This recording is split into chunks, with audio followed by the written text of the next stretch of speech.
Hello guys, Sanju ಸ್ಯಾಮ್ಸನ್ಗೆ ಪಂದ್ಯದ 30ರಷ್ಟು ದಂಡ ವಿಧಿಸಿದ ಬಿಸಿಸಿಐ. ನಿನ್ನೆ ಡಿಸಿ ವರ್ಸಸ್ ಆರ್ಆರ್ ಪಂದ್ಯ ಈಗ ಮುಕ್ತಾಯವಾಗಿದೆ.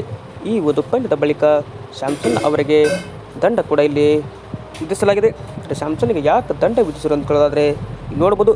ಸಂಜು ಸ್ಯಾಮ್ಸನ್ ಔಟ್ ಬಗ್ಗೆ ಕೂಡ ಇದೀಗ ಎಲ್ಲೆಡೆ ಚರ್ಚೆ ಆಗ್ತಿದೆ. ಬಟ್ ಸ್ಯಾಮ್ಸನ್ ಕೂಡ ಡಿಸಿ ವಿರುದ್ಧ ತಮ್ಮ ಡಿಸ್ಮಿಸಲ್ ಬಗ್ಗೆ ಕೂಡ ಇಲ್ಲಿ ಈಗ ಡಿಸ್ಪ್ಲೇ ಮಾಡಿದರು. ಹೀಗಾಗಿ ಇದರ ಒಂದು ನಿರ್ಣಯಕ್ಕೋಸ್ಕರ ಏನಪ್ಪ ಅಂದರೆ ಅಂಪೈರ್ ಜೊತೆಗೆ ಕೂಡ ಇಲ್ಲಿ ವಾಗ್ದಾಟಕ್ಕೆ ಎಳೆದಿದ್ರು. ಬಟ್ ಇದರ ಕಾರಣ ಸಂಜು ಸ್ಯಾಮ್ಸನ್ ಅವರಿಗೆ ಪಂದ್ಯದ 30ರಷ್ಟು ಕೂಡ ಈಗ ದಂಡ ವಿಧಿಸಿದ್ದಾರೆ. ಬಟ್ ಸ್ಯಾಮ್ಸನ್ನ ಅಭಿಮಾನಿಗಳು ಕೂಡ ಇದೀಗ ಕೆಂಡ ಮಾಡಲಾದಂತೆ ಕಾಡ್ತಿದ್ದಾರೆ. ಬಟ್ ಬಿಸಿಸಿಐ ಏನಪ್ಪ ಅಂದರೆ ಈ ಥರ ಮಾಡಿದ್ದು ಕೂಡ ನಮಗೂ ಬೇಜಾರಾಯಿತು. ಬಟ್ ಸ್ಯಾಮ್ಸನ್ ಅವರ ವಿಕೆಟ್ ನಾಟ್ ಔಟ ಅಥವಾ ಔಟ್ ಅಂತ ಥರ್ಡ್ ಅಂಪೈರ್ ಡಿಸಿಷನ್ ತಗೊಂಡ್ರು ಕೂಡ ಅಲ್ಲಿ ಔಟ್ ಅಂತ ಡಿಸ್ಪ್ಲೇ ಆಗಿತ್ತು.